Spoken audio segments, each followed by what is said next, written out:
So I went up to the table and the coach already, I think, knew who I was because he kind of gave me a smirk and I'm like, I want to sign up.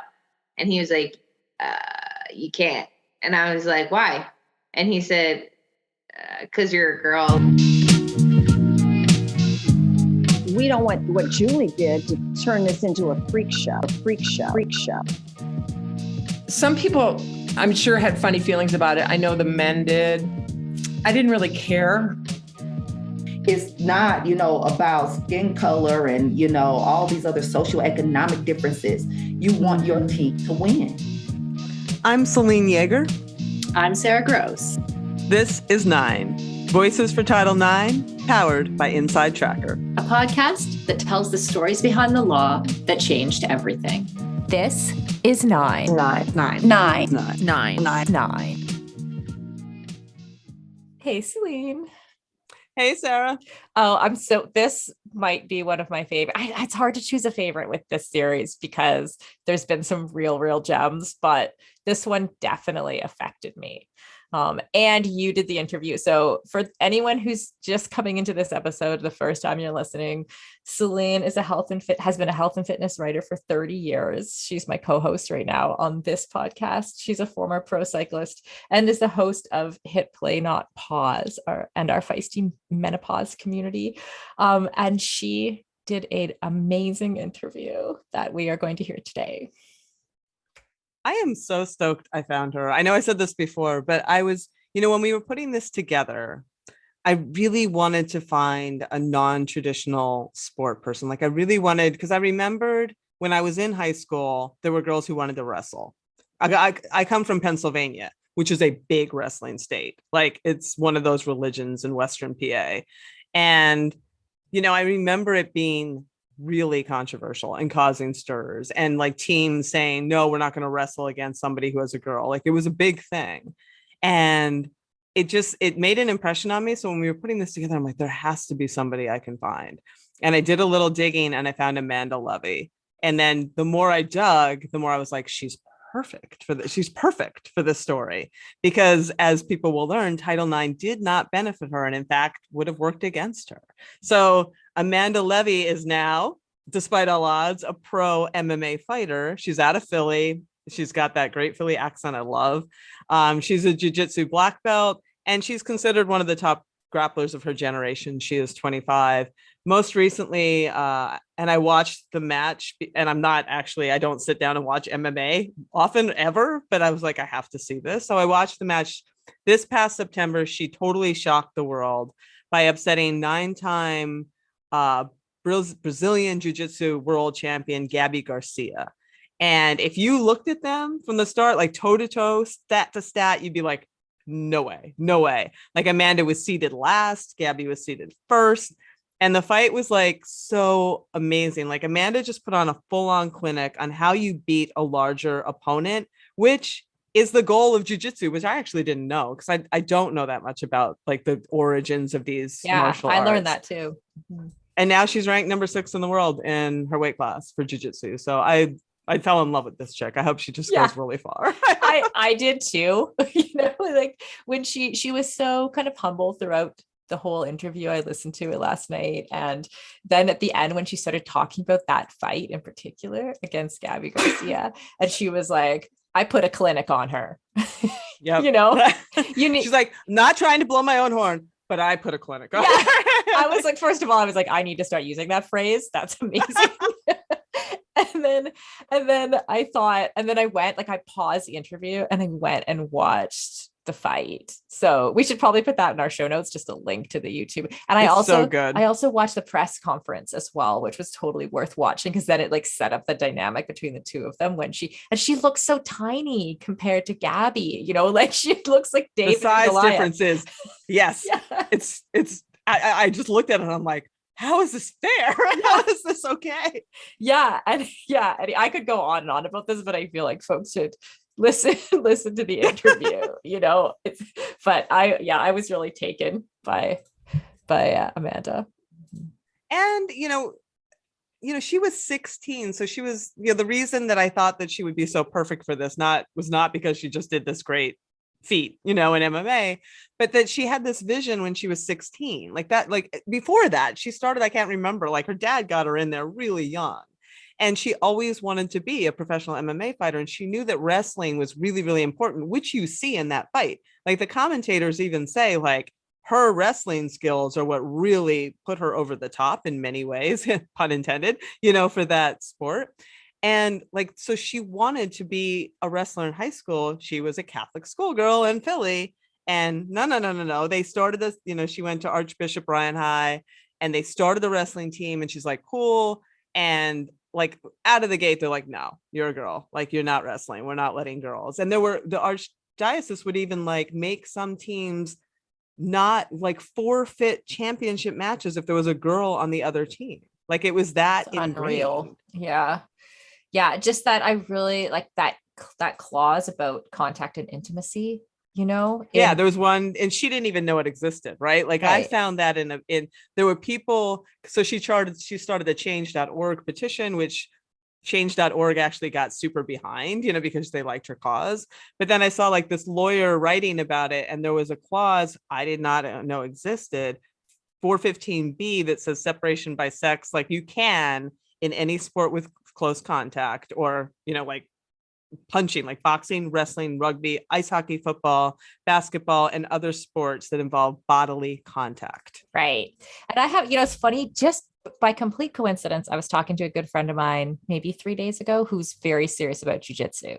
Right. And he was telling me, he's like, we fight against, because apparently it's a very gender equal sport. And that comes out with Amanda too. And he's like, we end up in all these crazy positions. He's like, some of them in another context would be like a sexual position. And he said the same thing that Amanda said, like, you just are not thinking about that. Like, you're fighting your opponent, and it doesn't matter. Like, she was so angry and disgusted by that. Mm-hmm. Like, and she makes it very clear. She's like, you are taking opportunities from me because of your twisted mind. She's like, there's nothing sexual about this. I want to beat them. Yeah. I'm trying to win, like that.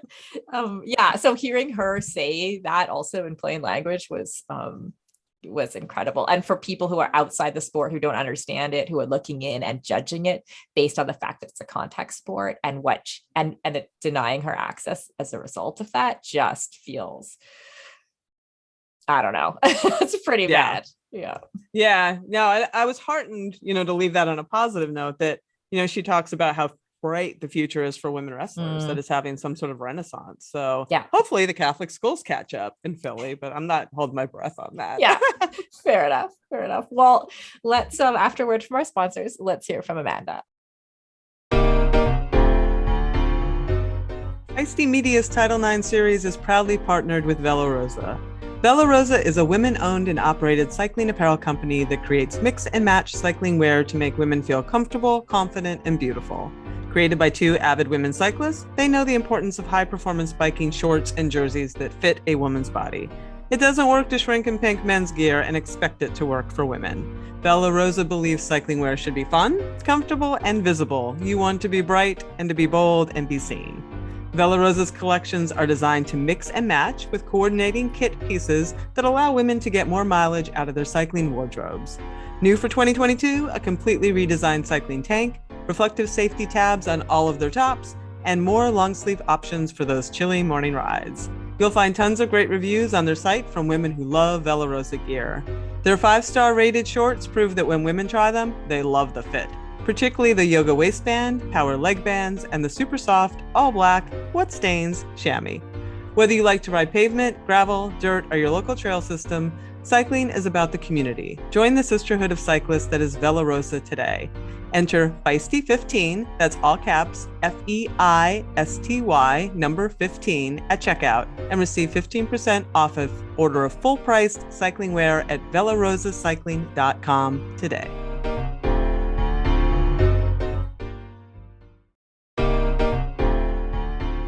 Whether you run, ride, hike, or swim, you understand what it means to push harder, reach farther, and go the extra mile.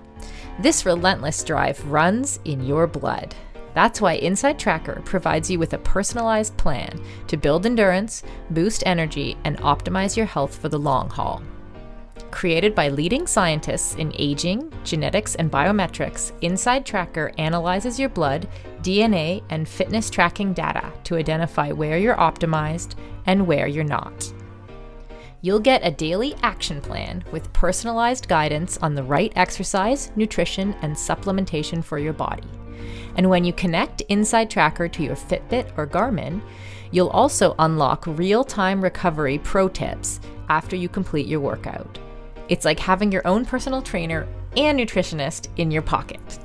For a limited time, you can get 20% off the entire Inside Tracker store. Just go to insidetracker.com/feisty. That's insidetracker.com/feisty.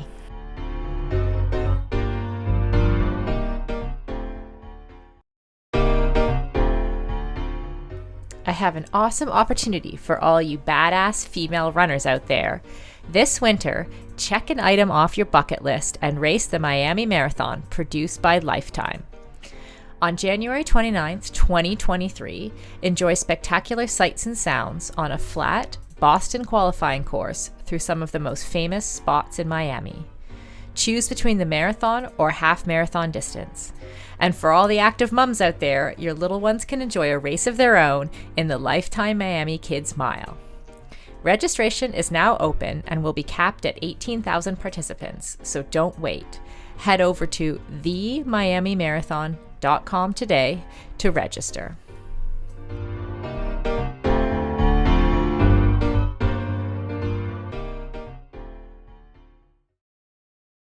Okay, Amanda, I'm so psyched to talk to you, especially after watching your last match, which we'll talk about at the end.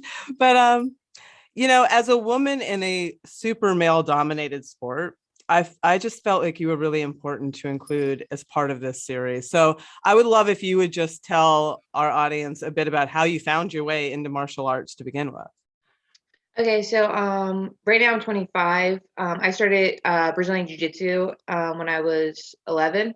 And my dad kind of just threw me right into the fire, like competing within like the first like 4 months. Like most people probably don't compete until like they're like a year in. And then my dad was just like, nope, you're competing. My dad was like super competitive, like always pushed us, like would always put us in like pressure positions for like sports. Like if I played softball, I was the pitcher, or I was the catcher, like stuff like that. So I it helped me because I was always a very competitive kid to begin with.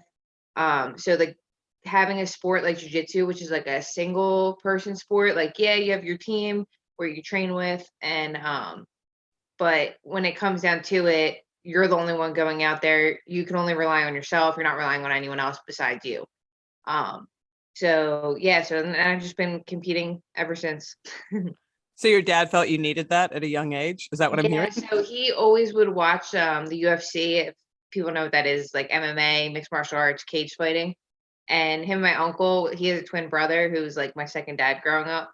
And they like loved it so much that they were like so excited to get me and my brother into like the sport, like somehow involved.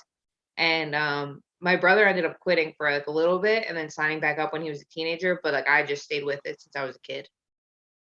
So what did that look like? Like, I don't know much about that world. So when he got you involved, was it a club sport? Like, did you start traveling and within the state, or is there regions? Like, what does that actually look like? Yeah. So there's not really like for kids, like states, regions per se. So what you do is like, you kind of just like find competitions and you go compete. And then like, there's like higher tournaments that you could do, but like, they weren't really like around when I was a kid because like it was still kind of new for kids to be competing. Like not new, but like it was still like a very young sport at the time. Like jiu-jitsu probably competitions here were like started around the 90s. And so like early 2000s kids started getting into it more. And then it like grew to what it is today. But like when I first started competing, like there was maybe like other girls that competed besides me. And the tournaments, they would have you fight the girls if there was girls there, but if there wasn't girls there, you're fighting boys, which was probably like 98% of the time I was fighting boys. So yeah, but like there's no like regions or states or anything. It's just kind of like you're competing all the time. If you want to travel, you can. And then when you get older, it's like that's when it starts, like you can go to worlds or like stuff like that. Yeah. Do you qualify? I mean, I know you're in Philly. Was the scene in Philly good for you? Yeah, so I'm lucky because I'm in Philly, but like there's a big Jersey scene for jiu-jitsu. And like Philly scene's okay, but like the Jersey scene and New York scene for jiu-jitsu is really big. Um, so I was able to just cross right over a bridge in like 15 minutes, and I was there at a good school. Right. I've been to like 5 or 6 different schools over the 14 years of me training. Um, but yeah, I'm just really fortunate that I was in a good area. And how were you received? I mean, you were competing, as you mentioned, against predominantly boys because that's just who was in the sport. Were people receptive to that? Were the boys receptive to that, or did you hit any resistance in that, early on even? So it was kind of like a mixed bag. So most of the time, no one really cared. It was very accepted for girls, and like I think it was probably more accepted than it is in wrestling, because I think wrestling is just like a very old sport, where it's like very strength dominated, and jiu-jitsu takes a lot of pride in technique over strength. I mean, don't get me wrong, you need strength and you need to be conditioned and stuff, but like the whole point of jiu-jitsu is for the smaller, weaker person to beat the bigger, stronger person. Like that's why it was invented. It's like all using leverage and technique to outwork your opponent is essentially the whole part of the sport. So like when like girls came into the sport for like competing wise, like I mean, I'm sure some people would get like a little bitter, like the dads would be like, "Oh man, that sucks. You have to go against a girl."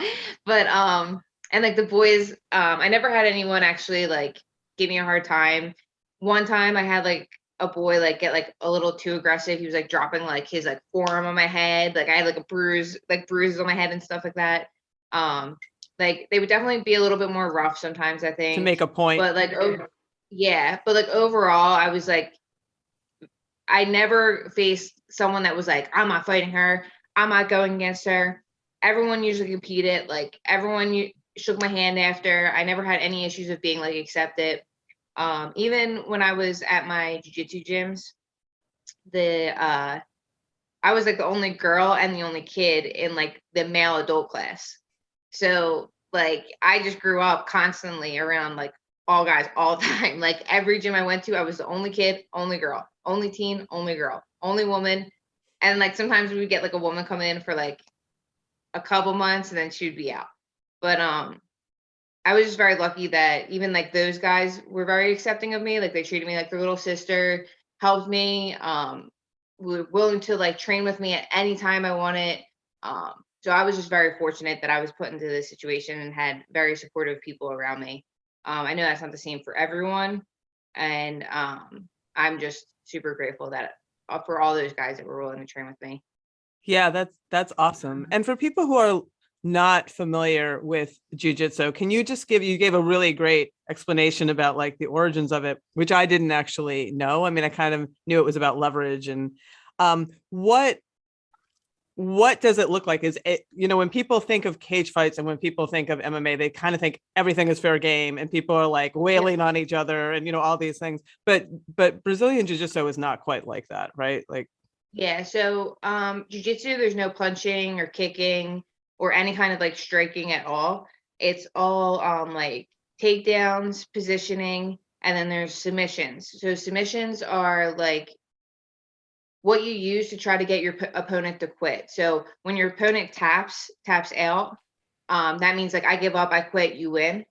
So like your ultimate goal is to get someone to tap out before the time runs out. And then usually if it doesn't, you like either win by points or by ref's decision. But your ultimate goal is to tap them out. So that could look like chokes, hyperextension of limbs, and stuff like that. So yeah, so it's no striking or anything like that. So I always like explain it like it's like wrestling, but you can submit people. So you can choke people out or like try to break their arm. And it's just a personal curiosity question. When you are choked out, do you black out? No, so usually you tap before the hand. You have people that are like stubborn and like try to like hold out, or like if they try to fight out of it, and then like sometimes like people will like pass out. And that's like a weird feeling too. Like I never been like choked out, but I've had people pass out from like yeah, and like their whole body just goes limp, and it's like kind of scary for a second, and then they wake right up. So most chokes just like it's just like cutting the blood off from your brain. So once you let go of the choke, it just goes right back on again, basically. Right. So speaking, you had sort of likened it to wrestling in a bit, and that is where you came into my orbit when I was doing some background research trying to find someone for this interview. I discovered you through a story about your fight to wrestle on a team at Archbishop Brian High in Philadelphia when you were 16, I think. Yep. Yep. Can you tell us a bit about that time? Like, I'm assuming there wasn't any wrestling in your school before that point, and then the team just formed and you were like, hey, cool, I'm going to be a wrestler. Exactly. So they were like getting signups. Like I heard rumors like, oh, they're going to get wrestling. And then they had signups outside of my lunch cafe. And I knew someone already told me that I wasn't going to be able to sign up because the other Catholic school that's in this area, so Philadelphia has a lot of Catholic high schools. The other Catholic school in this area that's an all boys school had wrestling already. And if they got put up against a girl in a match, they automatically had a forfeit. So the archdiocese makes them forfeit no matter what. Like it could be like the state finals. And if a girl is in the championship with you in that state finals, the archdiocese makes you forfeit. You are not allowed to wrestle. So once I heard that, I'm like, oh, I'm definitely not gonna be able to wrestle, but we're gonna have some fun with this. So I went up to the table, and the coach like already, I think, knew who I was because he kind of gave me like a smirk, and I'm like, I want to sign up. And he was like, you can't. And I was like, why? And he said, because you're a girl, like the archdiocese doesn't let girls wrestle. And in my head, I'm like, why would you even like, knowing today's age, why would you even put it in a co-ed school if you're not gonna assume that some girls are gonna try to sign up, right?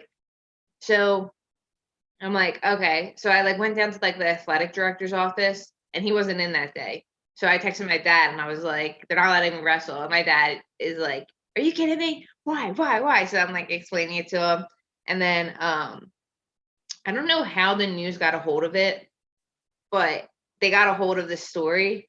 And this was like a couple of days after, because I like went to the principal, and they're like, there's nothing we can do. Like we could try to contact the archdiocese. Maybe we could try to start a girls team, but like I knew there was no other girls that were gonna try to sign up for for wrestling. So I was like, all right, whatever. So we had like a few meetings with like a representative from the archdiocese that like came down, and their basic statement. So before I saw like the guy from the archdiocese, the statement that they gave the news was that it was the most sexist thing I've ever heard. It was like, we teach gender differences and something along the lines of how intimate it could be. And I'm like, intimate? I'm like, what? I'm like, the fact that you would even think that's like a twisted mind. Like I don't do jiu-jitsu and just like think of intimacy. Like I'm trying to win. So like I was very insulted by that, especially as like a teenager who like grew up in the sport of jiu-jitsu. I'm like, that's one, disgusting that you're even thinking like that. And two, like you're taking something from me. Like there's scholarship opportunities that I could get from this. Like there's experience that I could get from this, and I'm not allowed to wrestle. So I had fun with the news though, because I was on like a couple of different news stations for this, and then I was like on the front page of like the Metro, which is like a big thing in Philly. So it was cool that I was able to get a little publicity from this. That's super cool. So obviously they didn't let you sign up, but then you went ahead and you created a change.org petition too, because I saw that made the news. Like, where did you get that idea, and how was it fruitful at all? So actually change.org, someone mentioned it to me, and then I started like creating it, and then change.org actually like called me and was like, we think this is a great one. Like the ones that are like super like big, we think like that could be big, like, we help you like even more. So like they help like write up everything for me and like put it up for me, which is really awesome. And not that it did anything. So I even like asked like the archbishop to like watch my jujitsu videos, like to show that I am capable of wrestling. You watched And then I them? think he was just bitter. I don't know. Okay, I think he was just like super bitter because I didn't get to talk to him personally. But I think he was just bitter that the news got involved. And so he was just like axinated. So apparently in PA, I think this was what I was told. In PA, they made a rule for Catholic high schools that girls can compete in football, wrestling, and I think there was like another sport. But according to Title IX, if you get any government funding, you have to follow Title IX. And I'm pretty sure they like my school got government funding through their cafeteria program. But we never pushed the issue because I'm like, just whatever. I'm like, I do jujitsu literally every single day anyway. It is what it is. And yeah, so like it was like funny because then like I think like it was like maybe like a month later, a wrestler came up to me, one of the guys, and was like, so and so was practicing with a girl the other day before the meet. So like we pushed that issue. Like we thought like that, like, oh, we caught you. So you were practicing with a girl. So what's the issue now? Still a no. But yeah, so like again, like I said, I looking back, I kind of wish I just pushed the issue like more. But for me, I was already doing jujitsu like competitively every single day. So I'm like, all right, well, whatever. I already train every day. It's fine. So but yeah, definitely, I think if I were to redo it, I would definitely push the issue more. Yeah, because the petition got quite a few. It got like tens of thousands of signatures, right? It got Yeah, yep. Yeah, and then like it was a shame too because all the boys, like everyone in my high school knew like what I did already. And everyone, all the kids were so supportive. Like there was like a hashtag on Twitter, like let Leve wrestle. Like all the guys would come up to me and they were like, we knew you would kick ass. Like we want you to be on this team. But so it was nice to feel like the community, like the students and stuff were very supportive. And then you would hear like little like things like, oh, this teacher said that he doesn't think you should wrestle, or this teacher was very supportive, and then I would have teachers come up to me and be like, I'm not allowed to say anything, but I want you to be able to wrestle. So that was cool too. that's awesome. Were you actually personally aware of Title IX at that time? Like, were you thinking it that way at all? No. So like I heard about it, but like no one really like explained it to me. And like I said, I wish I would have had someone like there to help me push the issue more, because like I guess we could have got like a lawyer, but like I don't know, like there's no direction of like how you go about like trying to be accepted into a sport for like a school, like, or like discrimination, I guess, you right. So like there's no like set path for anything. So I was just like, all right, well, we got the publicity for it, and like I guess this is just gonna go nowhere now. But yeah, I mean, it was like fun to push their buttons for sure. But Yeah, I did a little digging on it, and it was like and I'm interested to see how this clause still plays out, because there is this clause in one of the many stories that was done on you in the time. There was some lawyer talking about, well, there's this clause 415B3 that separation by sex and physical education classes involving contact sports is permitted. Boxing, wrestling, rugby, ice hockey, football, basketball, and other sports where there's bodily contact, and members of the excluded sex must be allowed to try out for the team unless the sport involved is a contact sport. And there was that whole intimacy clause, and like maybe we don't want the girls to get hurt. That it's interesting to me for this series because Title IX actually kind of oddly worked against you in this case. Yeah, see, like I didn't even know that. I didn't even have any idea. Like the only thing I heard was that if the school gets government funding, that they had to file Title IX. But like again, I didn't even really know what Title IX was at the time. I just thought it was just like, I thought Title IX was more or less like for me, right? Like saying like, okay, like yeah, like you should be able to wrestle. If they don't have the girls wrestling team, you should be on the boys wrestling team. That was the idea. Yeah. Yeah. So, but yeah. But your ultimate goal, like wrestling was really appealing to you because that's such a key art to have in jujitsu, right? Yeah, so it definitely helps your jujitsu because jujitsu, you have to be on the ground to do jujitsu. And I mean, yeah, you can just sit on your butt, but like you get points if you get a takedown. So there's some wrestling aspect in jujitsu. So I was doing it more or less thinking like, oh my God, this is gonna help my jujitsu so much. And eventually when I do MMA, it's gonna help me with my MMA career. So yeah, so like it definitely works in favor for both of those. And plus the scholarship opportunities, like they were, especially around that time is when they started like throwing scholarships at girls for wrestling, like for colleges.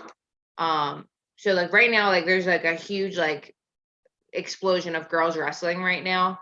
And like the US like Olympic team, like the women on there are like insanely crazy. The generation coming up behind them are insanely great. Like it's like almost like a renaissance of like women's wrestling, of just the talent that's coming up is insane. Oh, that's really cool. That's cool to hear. Yeah. I mean, your goal at the time, you know, in your change.org petition, you said your goal was to get that scholarship for wrestling and ultimately to be a professional mixed martial artist in the UFC. Yeah. How did that journey go? I didn't see what happened after high school. Like, what happened then? Yeah. So I kept competing. I am a professional MMA fighter, just not for the UFC. I'm in a different organization. And I'm like ranked number 6 in the world for jiu-jitsu for my weight class. And then I beat the number 1 girl in September, when I was like considered unranked. And that kind of put me in the rankings, which was cool because once I got into MMA more, like once I was 18 and able to fight, jiu-jitsu kind of took like a back seat for me because I'm like, I really want to pursue MMA. Like I felt like I did everything I could in jiu-jitsu, and I was kind of now I just compete in jiu-jitsu just to stay active and to get used to competing on like a higher stage so that when I go fight, it's kind of like that practice for MMA. Not that it's like, it's kind of similar, but again, it's different. It's just like the experience of getting out there in front of a crowd and competing and like overcoming the nerves, like getting like that kind of experience out. So yeah, so I fight for a organization called the PFL. They're probably like the 3rd or 4th top promotion you can fight for. What does that stand for? So Professional Fight League. Okay. And they are cool because they do something different than like other organizations. So they do seasons. So most promotions just fight all year round. Like you can, like every month there's a card. Where they do like a season from like for half the year, and you end up fighting for like $1 million, which is pretty cool. Yeah, so you get paid per fight, and then you fight for $1 million at the end, which is really neat. And then jiu-jitsu, I actually just broke my fibula in a jiu-jitsu match in March. So I just got done getting surgery. So I had surgery in the beginning of April. And then I was like kind of like non-weight bearing for a while. So like mentally I've been a little like low because I'm so used to like training, being active. Like I am never home ever. Like I am usually out and about. Once I'm up in the morning, once I leave, I am gone for the rest of the day because I go from one training session to the next training session, come home to eat for like a second, and then I'm gone again. But yeah, so it's kind of forced me to rest a little bit. Which is okay. But, it's okay. I know it's unnerving. Yeah. We've all been there. Yeah. All of us have been there. Yeah. So that's great. Yeah. So I'd like to dig in just a little bit because I'm curious. Is the PFL, does that have striking and kicking? I mean, is that very similar to MMA in that? Like when did you start that? Yeah, so that is, yep. So that's MMA. Okay. So that's punches, kicks, knees, jiu-jitsu, the wrestling, ground and pound, like you name it, you're doing it in there. So. And are there a lot of women in that? Yeah, so that promotion only has 1 weight class, which is like basically considered like the heavyweights of women. So it's 155. which you don't really see that division ever. I usually fight at 145 because I walk, like, you know, how like people cut weight, right? So for a lot of people that don't know, like wrestlers, jiu-jitsu people, MMA people, fighters in general, you usually have like a walk around weight, and then you usually have a weight cut to fight at a weight that you're fighting at. It's stupid. I hate it. I think it's so dumb. And it's like a lot of people do it very unhealthy. So for me, I'm very lucky because I walk around naturally at 155, 160. And they were the first promotion to, like, bigger promotion to reach out to me. So I was like, hell yeah, let's do it.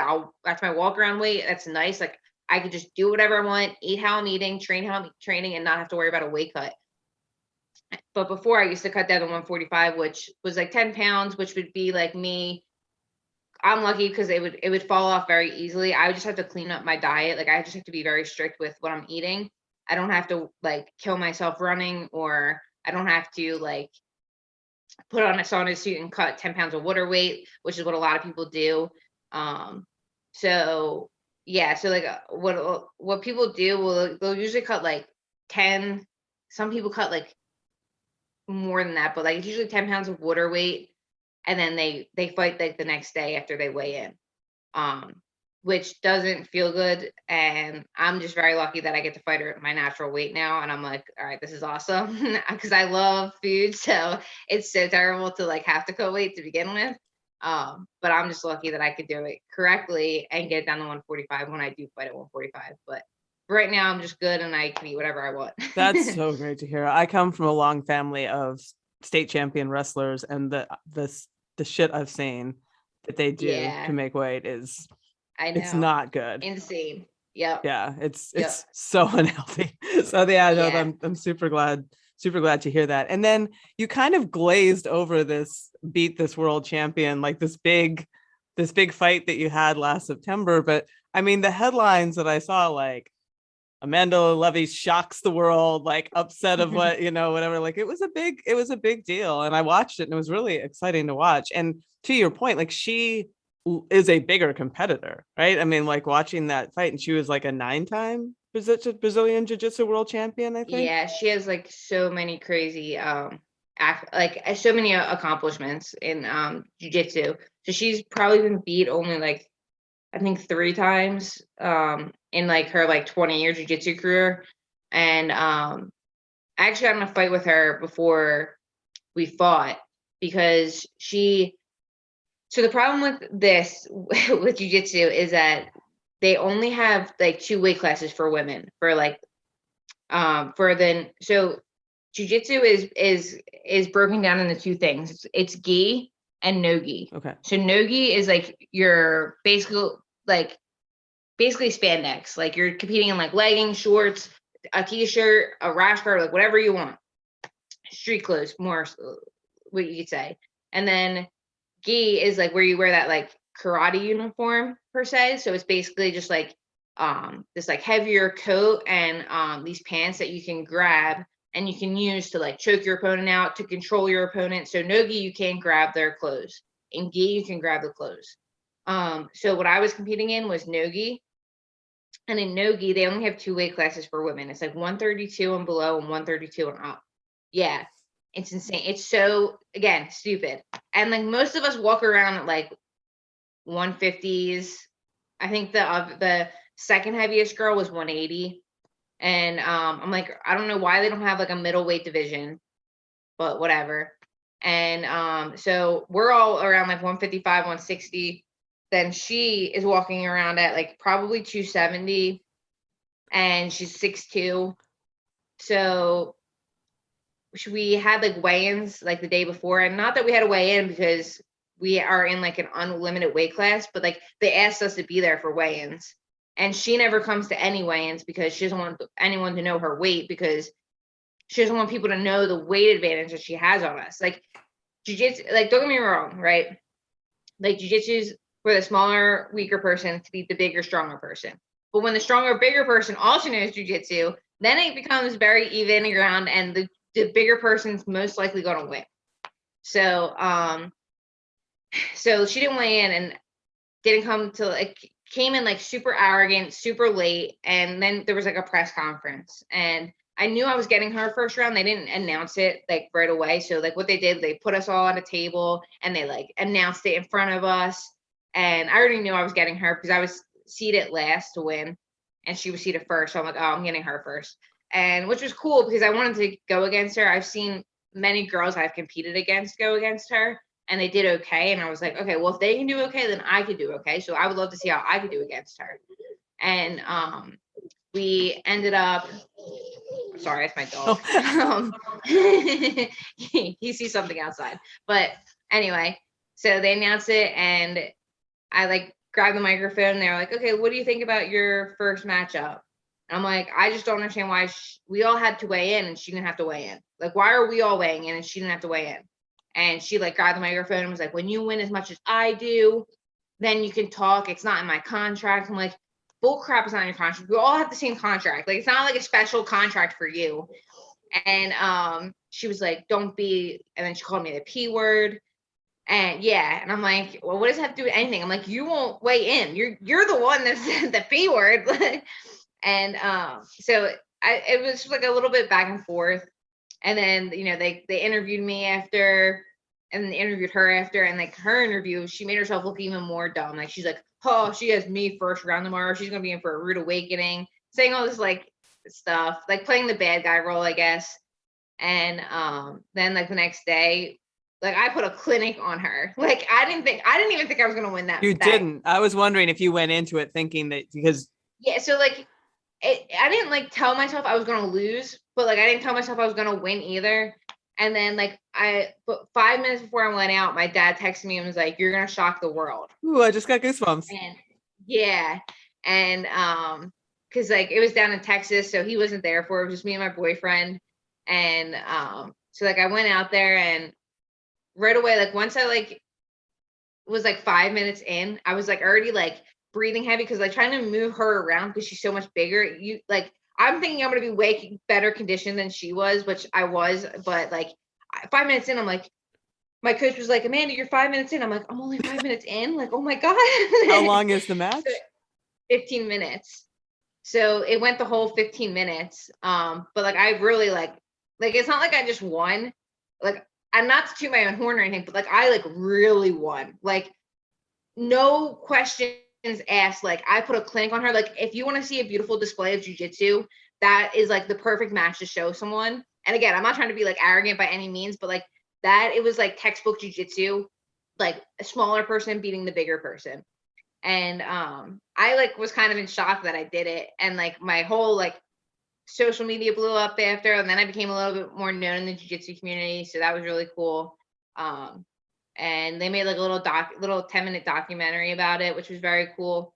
And it was just overall an awesome experience for sure. Yeah, I watched it and it was clinic is a really good term for it. It was so, and it, you know, it was interesting as I was watching it, one of the announcers said that wrestling was a big, you know, he felt like there was that wrestling component really came into play, like your ability. And that I'm like, well, that's ironic because, you know, that's what. Yeah. So like, luckily I always had people that were very like, you're going to wrestle today. Like push the whole wrestling aspect. Even though I didn't get to wrestle per se.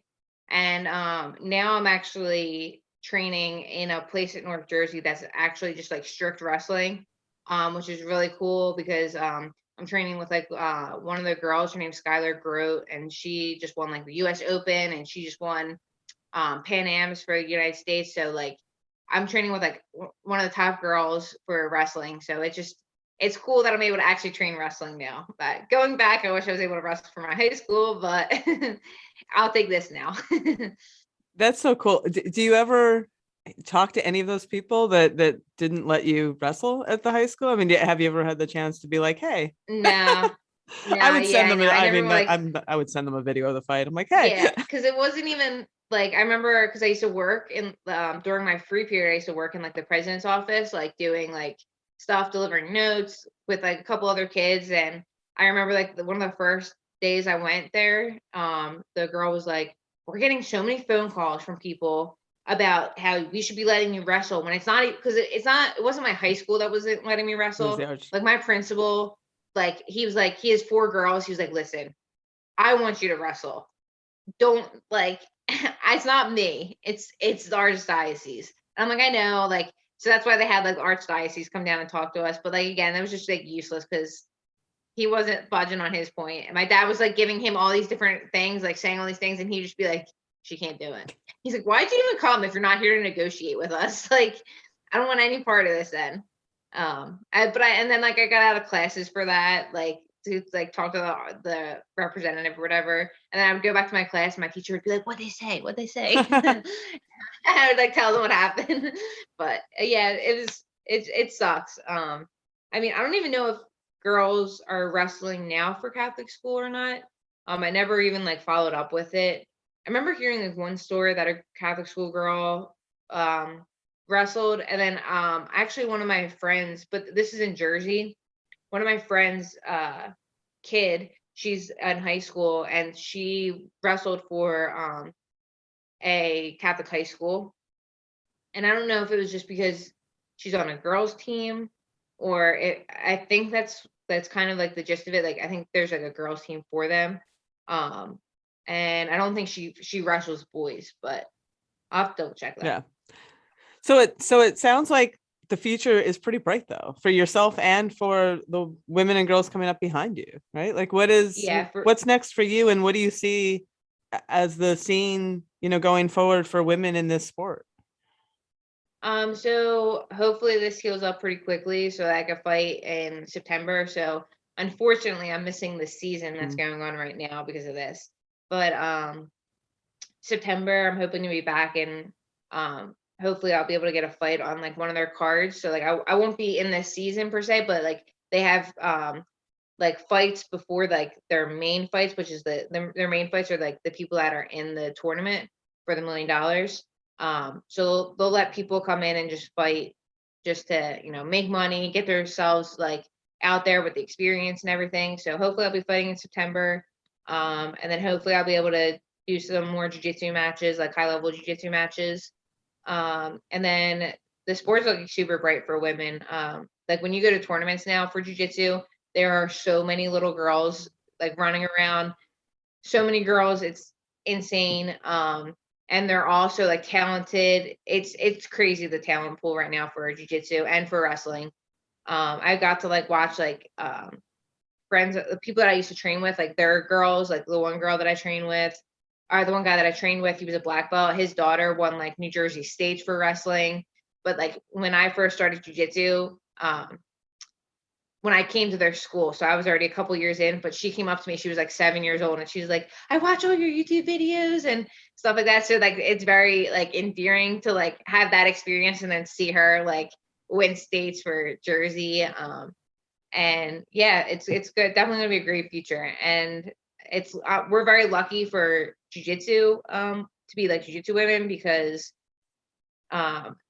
we get a lot of people that view our matches too. So like, it's not like when you go and watch like soccer or basketball, right? Like you don't get a big audience for like women's basketball as you do as like men's basketball, right? So like jiu-jitsu and MMA, you get just as many people tuning in for the women's fights as you would any of the guy fights. So that's such a cool experience too, to be a part of a sport that's so inclusive and so supportive of women fighting. And yeah, so it's definitely a great sport. Oh, that's great to hear. That's great to hear. Did you injure yourself in a match or in practice? Yeah, so I was actually in London competing against another high level girl. And it was just like in the middle of the match, it was like this fluke thing, like a position I've been in like 5,000 times in my life, and just the right pressure and right angle, and she like kind of like put her weight forward and it just snapped. Yeah. And it was so loud, and I don't know why I had myself so convinced that I only tore a ligament. Like I guess that was like the shock and adrenaline. And I'm like my boyfriend like picked me up, carried me onto the stretcher because they were going to make me walk, which probably would have been terrible because I probably would have like, I don't even know what if they had me walk on it. But So I'm on the stretcher and I was just like angry. I'm like arms folded, like so mad. I'm like, I only tore a little bit. And they're like, well, you have to go to the emergency room. I'm like, I'm not going to the emergency room. I'm like, you're crazy. I'm like, you're taping me up and I'm going home. You're not going to do anything for me at a hospital for a ligament. And they're like, maybe you should call your parents, because both my parents are nurses. And maybe you should call your parents and see if they want you to go to the ER. And I was like, fine. So like I called them and they're like, please just go to the ER. And I went to the ER, and as like I was waiting there for the x-ray and I felt the pain coming, I'm like, oh, I definitely broke my leg. And then we got the x-ray and everything and it was broken. So now it's just like kind of waiting for it to heal and all that good stuff. Yep. Well, I'm glad that we were able to like use some of your time productively today, you know, and like have this conversation. And thank you for being part of this conversation and part of the leading edge of this. You know, like I said, I'm 100% sure that you are making such a difference in so many women and girls' lives behind you. Like watching matches like that against Gabi Garcia is just really inspiring. Thank you very much. Thank you for having me too. This is really great. It's a really great thing that you're doing. Thank you. Yeah. Female hair loss is a topic few of us want to talk about, but it impacts nearly 30 million women, so we should. And that's why we appreciate that Bonafide's healthy hair and scalp product, Silvessa, is one of our show partners. With Silvessa, Bonafide designed the first comprehensive system designed to restore and protect hair and skin affected by estrogen decline from the inside and out. It consists of a 3-part system containing a daily capsule, hair serum, and skin serum to be combined for healthier looking skin and hair. During a 12-week clinical study, Bonafide found that 92% of women saw improvement in hair volume, 82% saw improvement in hair thickness, and 67% saw improvement in scalp coverage. Over 8,300 uncompensated doctors in the U.S. recommend Bonafide's products. All of their products are prescription and hormone-free. And for listeners today, we want to give you 20% off your first purchase of Silvessa and or any of Bonafide's products when you subscribe to any product. Just go to hellobonafide.com/Title9 and use the promo code Title9. That's hellobonafide, BONAFIDE.com/Title9, and the code Title9, all caps, TITLE, and the number 9 for 20% off at checkout. For the best prices and free shipping, go directly to the hellobonafide.com/Title9 website. That is their best offer anywhere, so check it out and use the promo code Title9 today.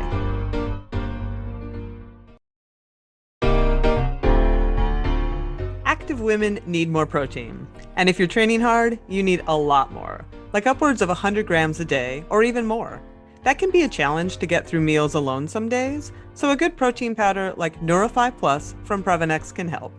Neurify Plus is a vegan-friendly protein powder that is low in sugar, high in essential branched-chain amino acids, and contains probiotics and digestive enzymes, so it's easy to digest and doesn't cause the gassy feeling you can get with other protein powders. Neurify Plus is laboratory tested and contains no soy, gluten, dairy, preservatives, or artificial sweeteners. Listeners of this series can get 15% off their first-time purchase by using the code Title9, that's all caps and the number 9, at checkout. Just go to Previnex.com, Previnex.com, and use the code Title9 at checkout for 15% off your first purchase. If you don't like it, the company offers a 100% money-back guarantee on all of their products within 30 days, no questions asked. Again, use the code Title9 at checkout for 15% off your first-time purchase at Previnex.com.